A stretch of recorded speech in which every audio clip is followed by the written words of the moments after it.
Bollywood classic సినిమాల్లో కల్ హో నా హో ఒకటి. షారుఖ్ ఖాన్, సైఫ్ అలీ ఖాన్ మరియు ప్రీతి జింటా ప్రధాన పాత్రలో నటించిన ఈ సినిమా అప్పట్లో ఒక సంచలనం. ప్రేమ, స్నేహం, త్యాగం కలగలిసిన ఈ ఎమోషనల్ డ్రామా నేటికి సినీ ప్రేమికుల మనస్సుల్లో ప్రత్యేక స్థానాన్ని కలిగి ఉంటుంది.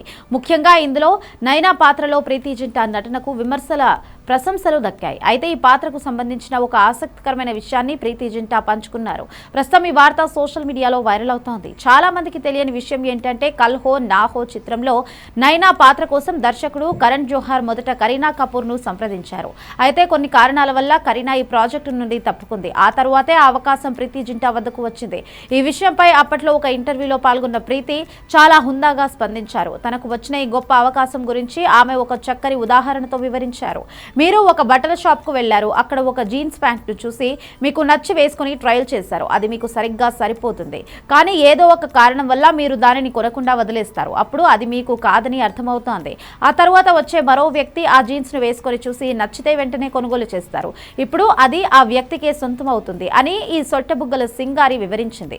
ఈ ఉదాహరణ ద్వారా ప్రీతి ఏం చెప్పాలనుకున్నారంటే సినిమా అవకాశాలు కూడా అలాగే ఉంటాయని, కరీనాకు ఆ అవకాశం వచ్చినప్పటికీ కొన్ని కారణాల వల్ల ఆమె చేయలేకపోయారు.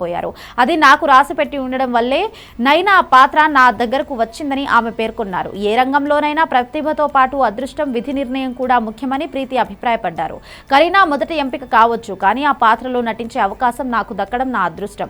అది నా నుదుటి రాతలో ఉంది కాబట్టే నేను కల్ హో నా హోలో భాగమయ్యాను అని ఆమె గర్వంగా చెప్పుకొచ్చారు. ఒకరిని తక్కువ చేయకుండా తనకు వచ్చిన అవకాశాన్ని గౌరవిస్తూ ఆమె చేసిన వ్యాఖ్యలకు సినీ అభిమానులు ఫిదా అవుతున్నారు.